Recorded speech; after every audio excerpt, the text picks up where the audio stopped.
The groundhog popped his head out, and the forecast is increasingly looking like an early offseason for the Boston Bruins, despite a big win over the New York Rangers on Saturday.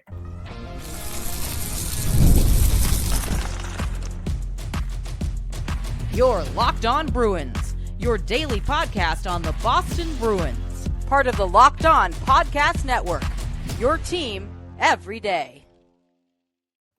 What is up, Bruins fans, and welcome back to the Locked On Boston Bruins podcast. I'm your host, Ian McLaren, and this is a daily show where we discuss all things Spoked B.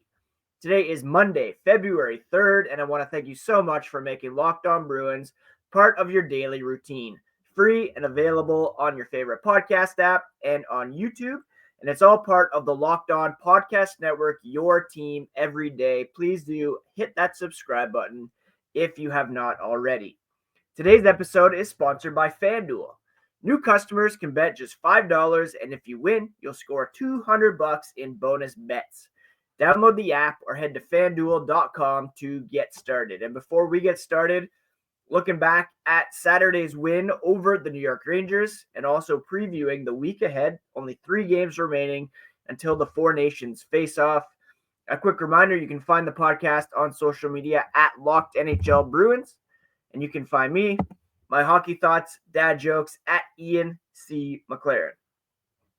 Now, the Bruins came out on Saturday and defeated the New York Rangers, powered by David Pastrnak's 18th career hat trick. For the second Saturday in a row, the Bruins had the benefit of facing a team that had pulled off a major trade the night before. You'll recall last weekend, it was the Colorado Avalanche coming into town after having traded Mikko Rantanen to the Carolina Hurricanes in exchange for Jack Drury and Martin Necas. On this past Friday night, it was the Rangers reacquiring JT Miller, along with Eric Brandstrom and Jackson Dorrington in exchange for Philip Hedl, Victor Mancini, and a first-round pick, which Vancouver then flipped to Pittsburgh in a deal that sent Danton Heinen also back to the Penguins.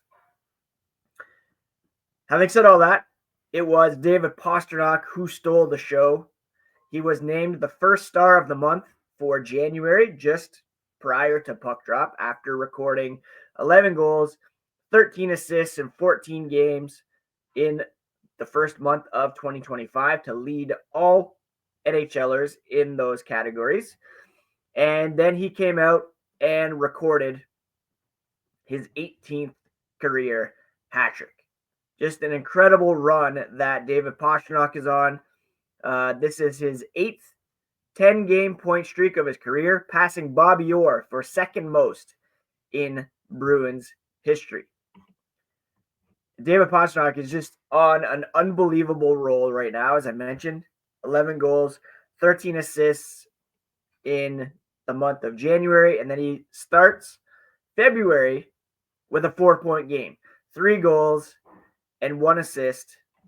Just an absolutely dominant performance for a guy who, if the Bruins remain in the playoff picture, should very much be given serious Hart Trophy consideration as league MVP.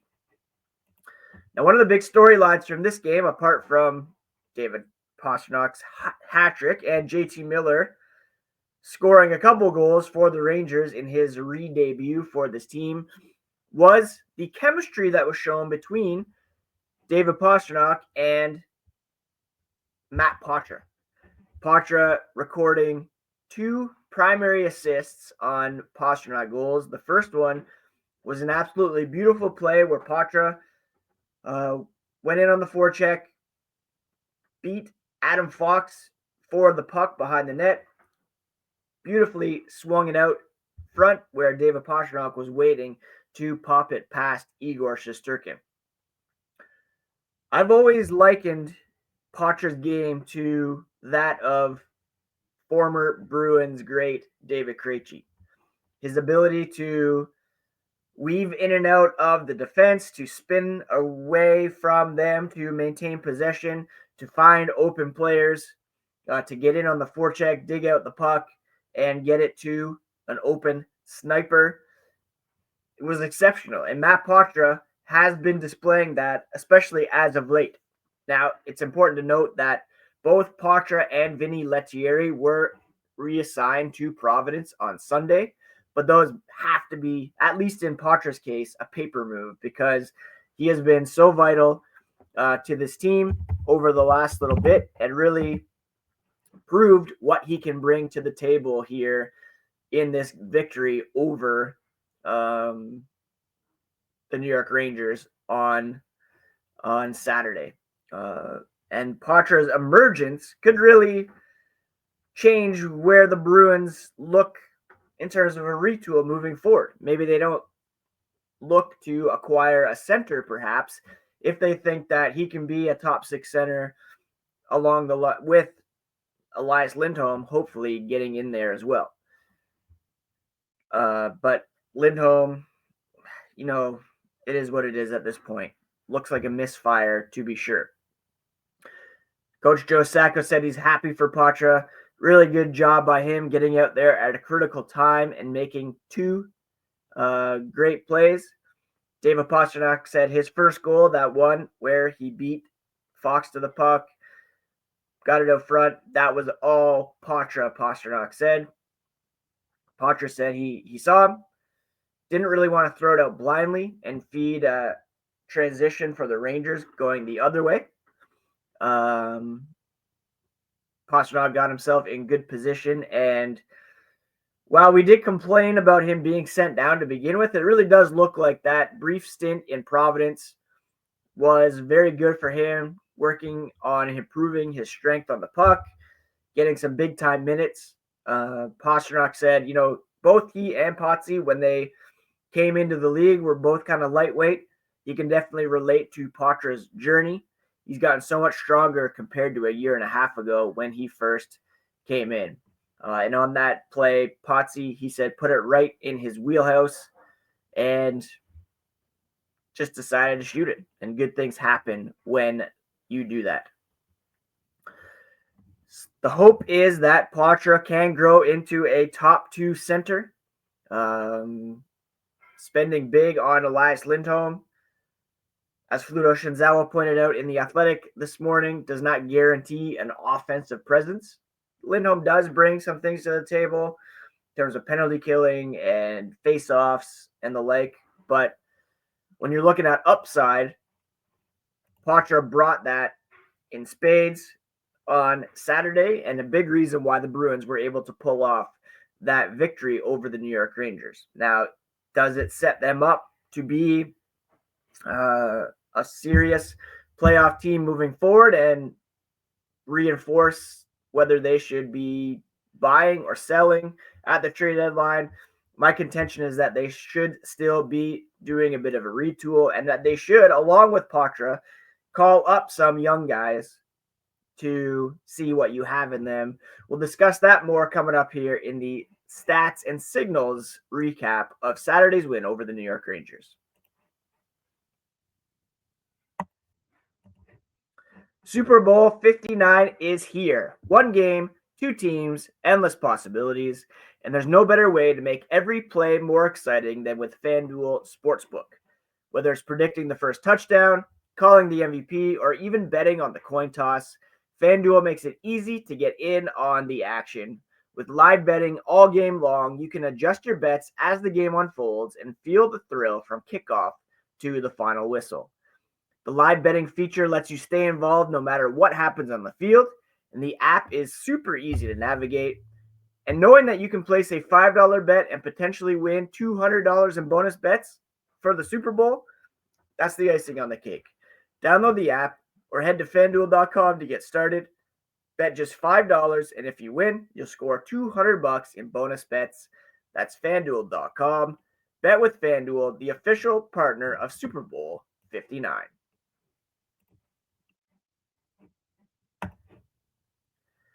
Thank you so much once again for making Locked On Bruins part of your daily routine, free and available on your favorite podcast app and on YouTube, part of the Locked On Podcast Network, your team every day. Let's look at some key stats from this victory over the Rangers on Saturday. It was a even game in terms of shots on goal, 25-25. The Bruins did bust out with 2 power play goals, including one from Charlie McAvoy.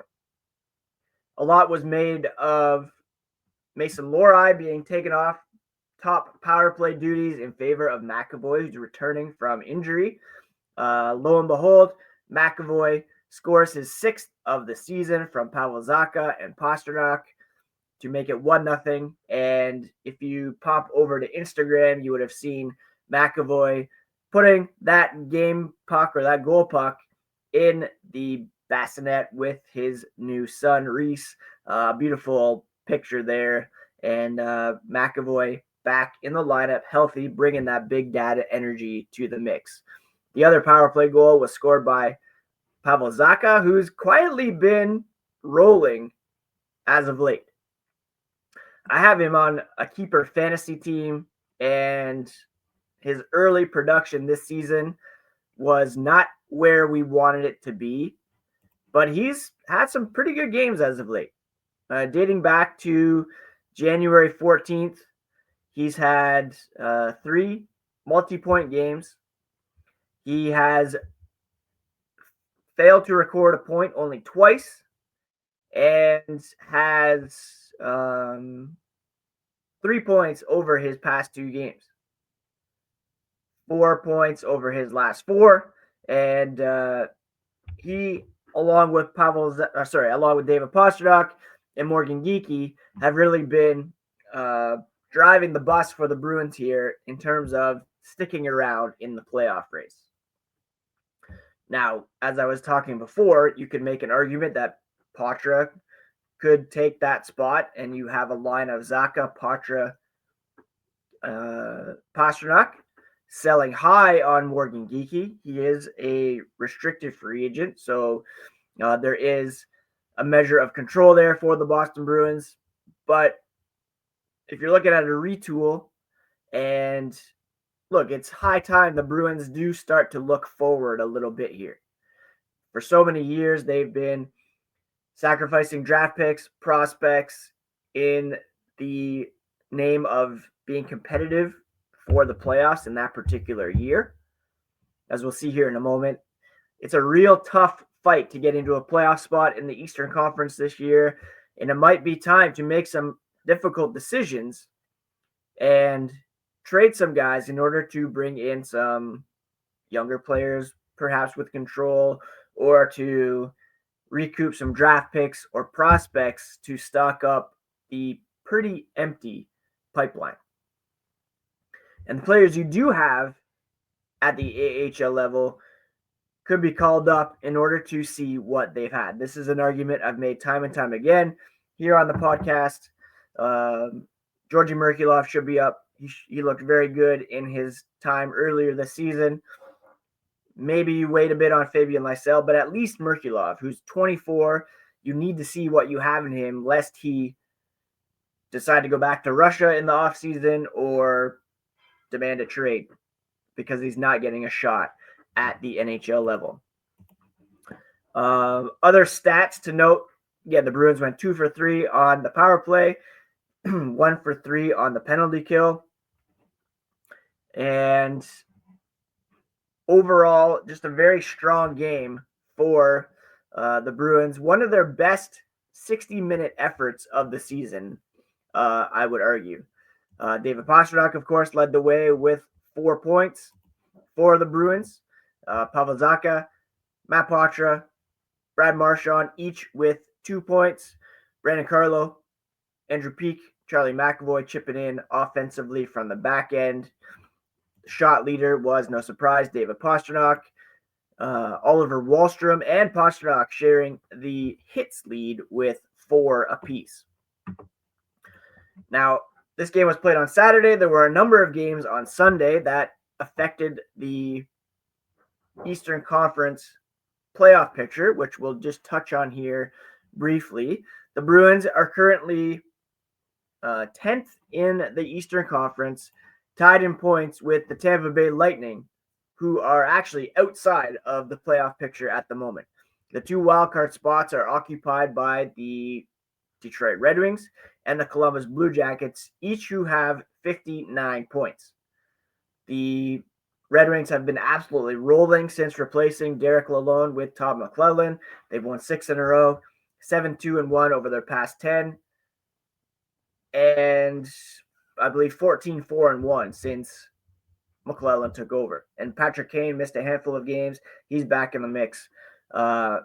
Even though they have a -9 goal differential, they are right now in a playoff spot. The Blue Jackets as well, 1 point ahead of both the Bruins and the Lightning, although they will be without star forward Kirill Marchenko, who has a broken jaw after being hit by a puck while sitting on the bench during their last game, which is a very unfortunate incident for them. I'm kind of rooting for the Blue Jackets to make the playoffs, not necessarily at Boston's expense, but we all know the tragedy that they suffered this past summer, a couple of years ago, another tragedy. This is a franchise that's been through the worst of times off the ice and could really use a break. But with Marchenko out, it's going to be pretty difficult. Now, what's hurting the Bruins is the fact that they have played a conference high 54 games. So when you look at point percentage, you could bump Tampa up into 7th place because they've played only 51 games. And the Bruins are down in still in 10th, just ahead of the New York Islanders, who are coming off a loss to Florida, but had won a bunch of games in a row. The New York Rangers, they bounced back from the loss to the Bruins with a win. The Bruins are at 537 point percentage. The Islanders are 529, and the Rangers are 519. So not only do the Bruins have to catch some teams, but they also have a couple teams that are making big charges here.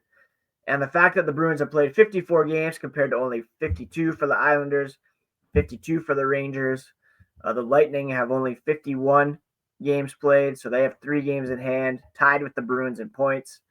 It's not looking good for the black and gold. And if you look at goal differential, the Bruins, despite that win, still down near the bottom of the East with a -26 goal differential. Only the Flyers at -29, and the Penguins at -36 have worse goal differentials. The top 8 teams in the East all have positive goal differentials. And that includes the Capitals at +53, the Lightning, who are, again, holding on to a spot, or just outside technically, but have a better point percentage, are at +34. Hurricanes, Devils, +30. The Panthers, +25. The Maple Leafs, surprisingly, are only +9. The Senators at +8. They've won 4 in a row, looking like a real playoff team there. And the Blue Jackets are at +1. So if you're gauging the top 8 by goal differential, that's your playoffs teams right there at the moment. The Bruins not part of that group, and they have a pretty tough week here on tap. We'll take a look at the week ahead as we near the Four Nations face-off break here as the podcast continues.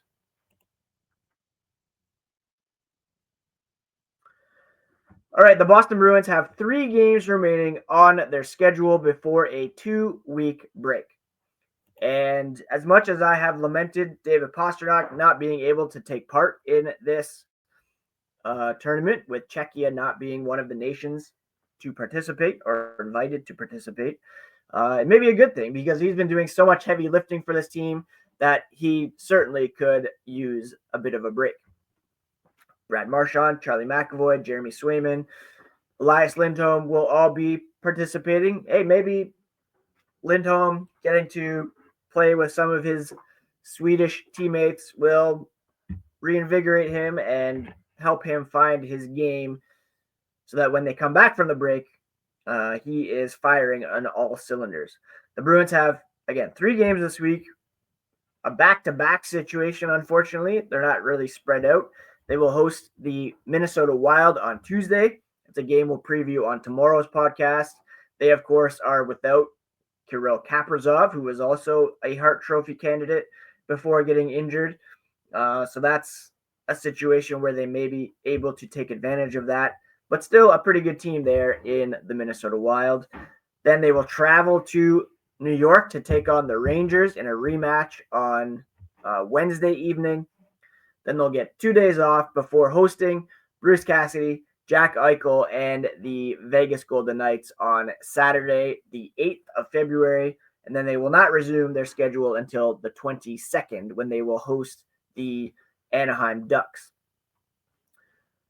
So if the Bruins, we've already seen a bunch of teams get ahead of the trade frenzy with some big deals here. We saw the Miller trade. We saw the Penguins and Canucks making a trade.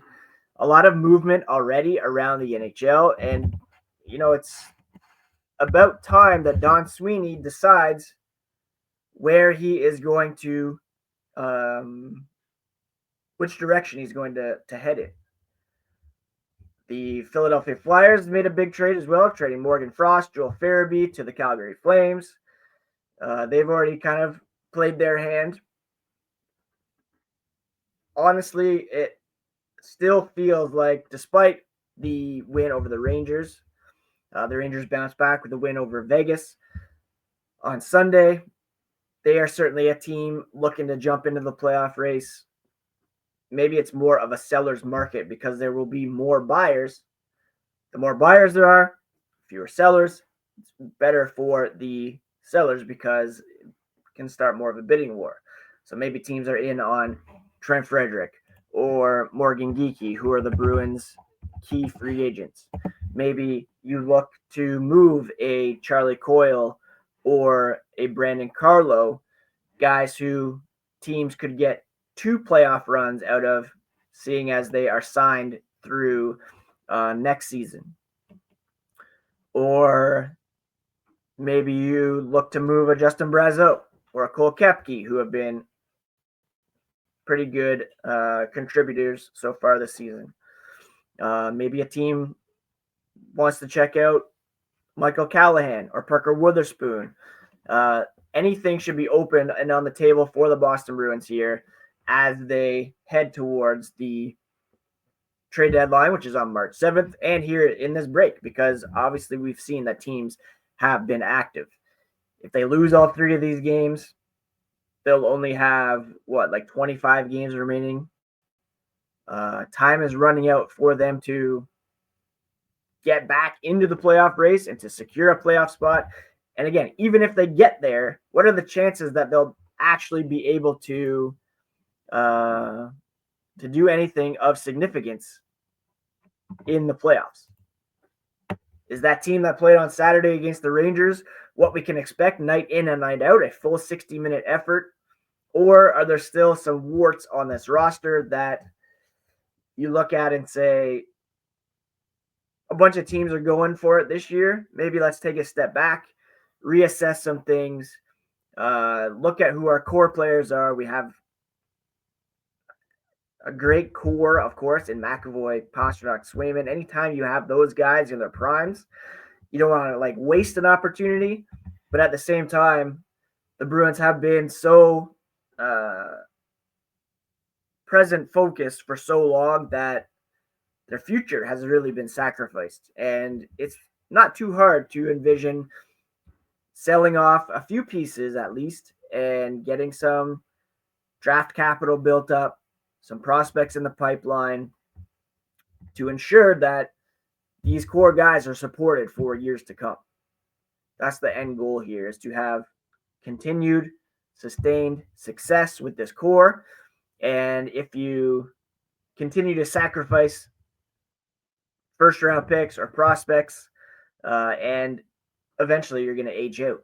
And that's kind of what we're seeing here with some of these complementary players like Coyle, maybe even Carlo, Frederick even, kind of maybe better served moving on and seeing what you can get for them.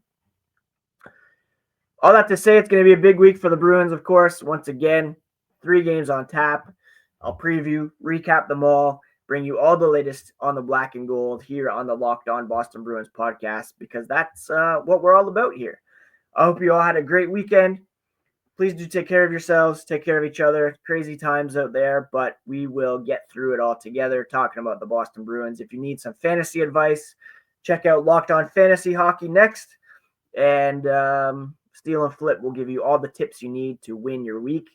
It's all part of the Locked On Podcast Network, your favorite team every single day. Happy Monday, friends. We'll talk to you again here tomorrow on Locked On Boston Bruins.